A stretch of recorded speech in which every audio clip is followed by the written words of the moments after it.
Здравствуйте, мои хорошие! Добро пожаловать на канал Магия Песка. Дорогие мои зрители, с вами, как всегда, ваша Ольга. Всех вас сердечно благодарю за то, что вы зашли на мой канал, за то, что вы со мной, за вашу невероятную теплую поддержку в комментариях, лайками, за вашу помощь, мои хорошие. Земной вам поклон. Сегодня на этом голубом песочке мы с вами посмотрим такую тему. Что от вас сейчас скрыто за 7 замками, за 7 печатями?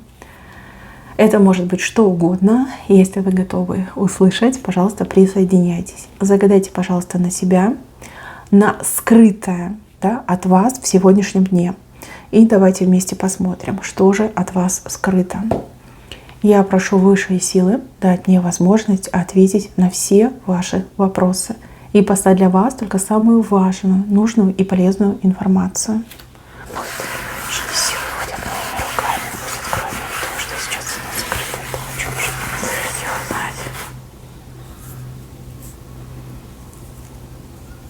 Так. Сразу хочу начать с этого фрагмента.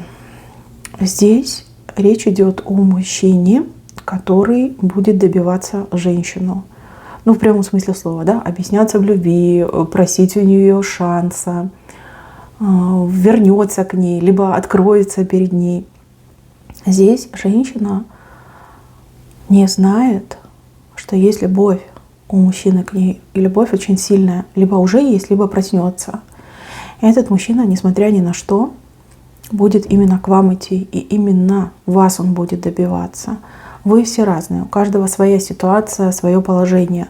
Но четко показано, перед прекрасной женщиной мужчина ломает шапку, он ее умоляет, он держится за ее руки, знаете, как снизу вверх на нее смотрит и просит. Любви просит, счастья просит, шанса просит, возможности быть с ней просит.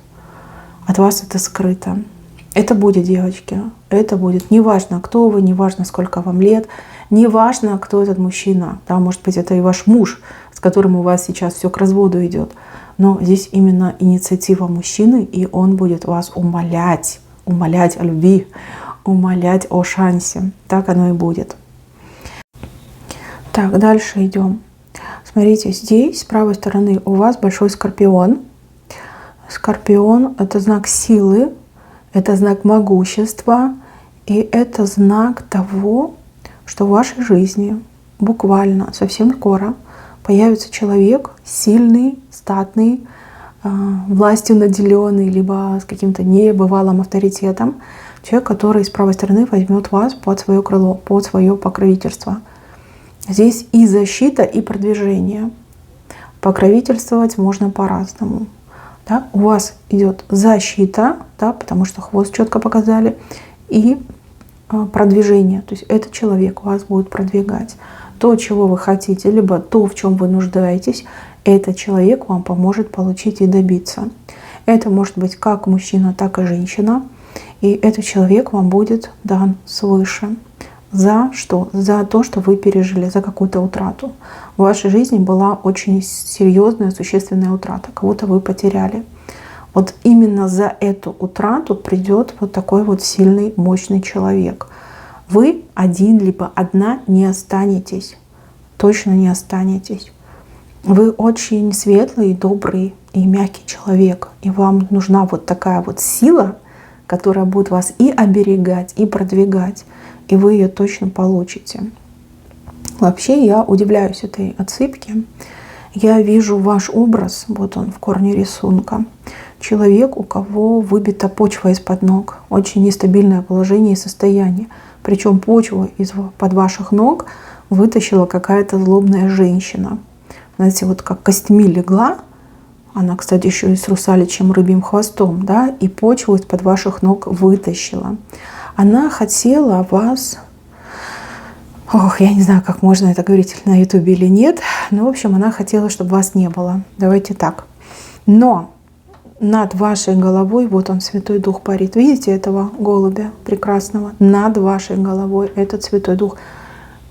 хотели для вас самого ужасного, хотели от вас избавиться, но высшие силы не позволили. Послали к вам не просто ангела-хранителя, а Духа Святого, который вас спас. Смотрите, благодаря тому, что вы это все пережили, это нападение, да, на вас вы пережили, здесь, скорее всего, была какая-то либо порча, либо даже проплаченная ситуация, чтобы вам там, ну, не хочу, да, говорить об этом, вы поняли, да, как наняли кого-то, да, могли нанять за деньги, дать поручение. Ну, в общем, не случилось. Слава Богу, что не случилось, да. Вас высшие силы спасли. Вот благодаря тому, что это произошло в вашей жизни, видите, у вас в правой руке полумесяц, светлый полумесяц. Это дар, это способность видеть более чем другие, слышать более чем другие и понимать более чем другие. Ну и делать соответственно. Высшие силы вас спасли. Вас спасли от этой женщины, от ее коварства, от ее подлости. Здесь, грубо говоря, как дарована новая жизнь. Жизнь ведающего человека, понимающего. Ну, можно и экстрасенсом назвать. Да? У каждого это по-своему будет проявляться и по-своему будет открываться. Но то, что вас не отдали на погибель и вас спасли, при этом еще и одарили даром, это 100%. Что касается этой женщины. Ну, каждому свое, и до нее дойдет время. К сожалению, Божьи мельницы мелят медленно, но, слава Богу, верно. Вот. То, что она будет наказана, это 100%. Кстати, у кого-то отыграется, что она уже наказана. Вот. Разбила вашу жизнь, либо действительно хотела от вас избавиться. Вы, конечно, ощутили это нападение, да, но вот Святой Дух вас спас. Теперь у вас дар открывается. Смотрите, 2 периода времени. Мне идет как 2 года. В течение 2 лет дар у вас полностью откроется, либо полностью проявится. Это не будет легко. И те, у кого дар открывался, те могут поделиться своим опытом в комментариях, да, как это иногда и болезненно, и страшно, и всякие там явления, проявления, звуки.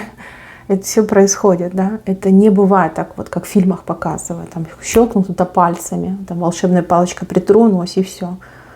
Человек ясновидящий, яснознающий. Нет, это все по-другому происходит на самом деле. Но бояться вам нечего. Вы под защитой Святого Духа. Вот он у вас вышел. Кстати, мои хорошие, если вам предстоит какое-то достаточно сложное событие, либо сложная ситуация, вы можете сделать принтскрин именно самого голубя и носить его, например, в своем телефоне, да, как фотографию, либо на гаджете, там, на компьютере пусть у вас будет. И тогда защита у вас явно увеличится. Так, еще. Здесь мне показывают мужчину. Мужчина, кстати, нехороший, похож на хищную птицу. Мужчина, который хотел... Давайте так. Мужчина, который вас любил и любит. Но мужчина немножко нездоровый в плане психики, либо понимания любви. То есть для него любовь — это, знаете, как садизм какой-то, что ли, да, проявление садизма по отношению к тому, кого он любит. Скорее всего, это было заложено в детстве. Да, будучи ребенком, этот мужчина мог пережить какое-то насилие. Либо его так воспитывали, да, там, пороли ремнем, при этом говорили, мы ж тебя любим, да, и у него вот психика нарушилась, он так и думает, что если ты кого-то любишь, то ты должен этому человеку причинять максимальную боль. Так ты выражаешь свою любовь. Человек абсолютно нездоровый, психически нездоровый, но вот что случилось, то случилось. К сожалению, он вас полюбил очень сильно и причинил вам много боли. Вы думаете, что он мучитель? На самом деле он влюбленный мучитель. Это ужасно, когда дети, пережившие насилие, не получают квалифицированной помощи и потом тоже становятся вот такими насильниками. Ладно, не хочу об этом говорить. В общем, время все равно уже упущено, ничего не поделаешь. Этот человек, вот он таким стал. К сожалению, вы с ним встретились. Это мука, это тяжело. Человек, он, конечно, нездоровый, при этом очень опасный. Дело в том, что чем больше вы его отвергаете, тем больше он вас любит. Как-то так у него идет прямая зависимость. Это не значит, что нужно его там принять с распростертыми объятиями, и не значит, что нужно там покориться этой ситуации и терпеть это все насилие. Значит, девушки мои хорошие, во-первых, я вижу, что вы чего-то боитесь очень сильно. Бывают такие ситуации, когда жертва привязывается к своему насильнику и жизни без него не представляет. Либо думает: о боже, ну вот перестану я терпеть, что он меня там колотит, бьет. Что же я буду делать одна? Как я буду жить с детьми? Кто же меня кормить будет? Кто же меня бить будет? Я не шучу, и это не сарказм, да, очень часто такое бывает. Я вижу, что эта ситуация в ваших руках. У вас есть достаточно сил, либо возможностей для того, чтобы этого человека остановить. Несмотря на то, что он насильник, несмотря на то, что он психически нездоровый человек, но он очень трусливый человек. И здесь достаточно куда-то обратиться, либо кого-то привлечь, где-то запросить защиту. Вот. И эта ситуация, она закончится. Решать, конечно, вам, выбирать, конечно, вам, но человек нездоров. Вот вы как хотите, человек нездоров. Опять же, если у вас есть дети от этого человека, и вы все компактно проживаете на одной территории, подумайте о том, что ваши дети могут вырасти точно такими же, как он. То есть свою любовь они будут проявлять кулаками, да, насилием и кулаками. И девушки, женщины, не бойтесь остаться одной с детьми. Я раскрою вам тайну, здесь ее четко показали. Вы точно не пропадете, вы с голоду не помрете, вы с протянутой рукой по миру не пойдете. Этого не будет, а ваша жизнь, наоборот, улучшится. Улучшится тем, что вас будут окружать хорошие, добрые люди. Может быть, так же, как и вы в свое время пережившие вот такое насилие. И смотрите, я еще вижу мужчину, вашу настоящую половиночку, который вас ищет, и он вас найдет. Он сам вас найдет, вам даже никуда ходить не надо. Вот там, где вы будете, он туда и придет, за вами придет. И вопреки, даже вот вы сейчас скажете: да ну, я уже больше ничего не хочу, после этого мужика мне там ни брака, ни любви, ничего не хочу. Но здесь четко показано, что вы еще очень счастливой станете. Новый мужчина вас на руках будет носить. Мало того, он еще вас своей звездочкой будет считать. Может, называть вас будет звездочкой. Да? И он вас прям на ручке, как маленькую, садит и носит у себя на руках. Решать, конечно, вам, выбирать, конечно, вам. Но здесь четко показали. У вас есть возможность прекратить это все и навсегда избавиться от этого хищного мужчины, да, больного хищного мужчины. То же самое, может быть, вы смотрите, и ваша дочка в такой ситуации, и вы никак понять не можете, почему она терпит. Она боится, она просто боится, и он почему-то верит, что останется прям совсем одна. Да? Здесь поддержка нужна, здесь не ругаться нужно, не доказывать, там, не проповеди читать, а именно поддерживать. Вы знаете, куда обратиться, либо вы в ближайшее время узнаете. Хотя мне идет информация, что вы все знаете, вы уже всю эту тему изучили, просто вы никак решиться не можете. Решитесь, пожалуйста, и все это закончится, как страшный сон. Все закончится. Не жалейте его. Здесь человека не жалеть надо, а скорее как лечить, хотя не факт, что поможет. Так, еще тайна, о которой вы не знаете. Аист кому-то летит, вы как хотите, но здесь аист. Причем аист, он летит, он уже в пути, он летит. Аист — это семья, это дети, да, появление детей, беременность, рождение детей. Очень такое светлое и доброе событие. Просто прекрасное событие. Летит, уже летит.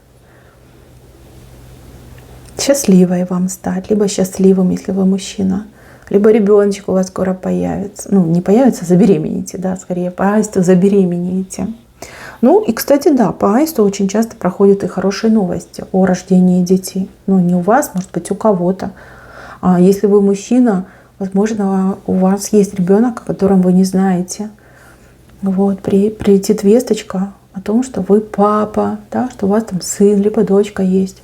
Но вот так, знаете, по судьбе случилось, что вы, к сожалению, вовремя не узнали. И вот где-то в дальней сторонке растет ваш ребенок. Кстати, на вас очень сильно похож. Там без всякого ДНК будет понятно, что это ваш ребенок. Аист — это всегда к хорошему, и у вас он с правой стороны. Это счастливое событие. Так, дальше. Смотрите, мне показывают человека, которому вы постоянно свою спину подставляете, да? Помогаете, выручаете, как-то поддерживаете.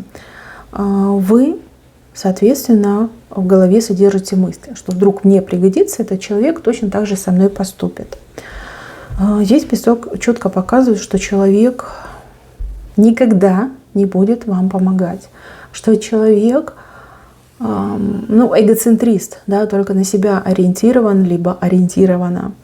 Вы сейчас зря этому человеку потакаете и так много добра делаете. В нужный момент этот человек просто может от вас отвернуться. И это будет очень-очень больно, очень обидно.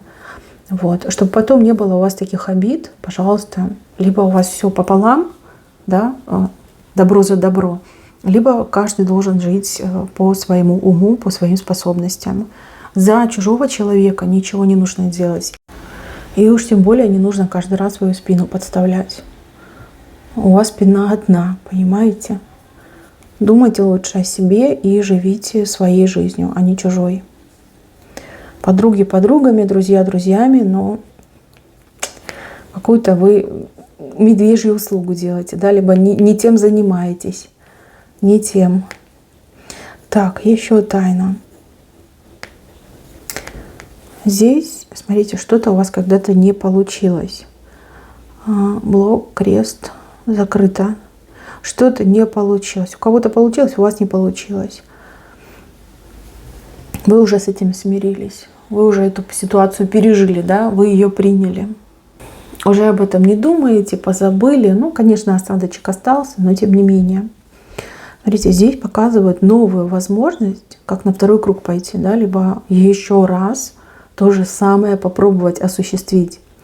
И в этот раз, поверьте, все будет очень успешно и удачно. Гораздо быстрее, гораздо легче, дешевле, проще.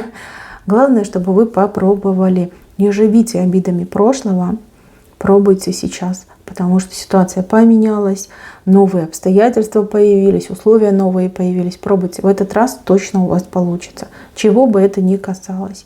Там, где в прошлом был бан, нет, запрет, в этот раз все получится и все будет замечательно. Так, здесь у меня какой-то бизнес, который не идет. Бизнес может быть как и крупный, так и мелкий. Может, на кухне вы что-то делаете. Не идут у вас дела. У других идут, у вас не идут. Здесь две причины. Первая причина – это сглаз, который у вас прямо на спине. Да? Вот, кстати, спина у вас болит. У кого-то ниже, у кого-то выше, смотря куда вам посмотрели. Но именно со спины. Спина как-то быстро устает и начинает болеть. Это сглаз. Его нужно снимать. И второй момент, вторая причина – это конкуренция. Очень плотная конкуренция. Такая плотная, что тут не пробиться. Даже самые талантливые пробиться не могут. Кто могут пробиться, так это самые наглые, скорее всего. Наглые, да. Мои хорошие. Давайте так. Сначала вы снимете сглаз. Снимите любым удобным, доступным способом. Просто его снимите. Там не сложно. И второй момент по поводу конкуренции. Не сейчас, но в ближайшие 2 месяца что-то должно очень сильно поменяться. У одних появится как окно возможностей, да, в какую-то нишу, блица войти, чем-то, может быть, там смежным, параллельным заняться. А у других идет вот четко вот размотает ваших конкурентов. Какая-то идет, знаете, как переформатирование рынка. Кто-то будет отпадать, отваливаться, люди будут, не знаю, прекращать, бросать, места будут освобождаться на нише, да, именно в вашем бизнесе. Просто нужно немножко подождать. Ну, как раз у вас есть 2 месяца, чтобы снять свой глаз. И тогда все будет нормально. Но здесь четко причина не вас, а причина в том, что вокруг вас, либо на вас сделано. А поглазил, кстати, вас кто-то из ваших близких. Близкие люди. Сглазить ведь могут не только плохие люди. И человек может просто, знаете, как восхитился вами чересчур, думает: о, а я так не могу, или я бы такого не придумал, либо я бы на такое не решилась. И все, и глаз прицепился. Надо его просто снять. Так, мои хорошие, на этом все. Берегите себя. Всем спасибо за внимание. Всем пока-пока.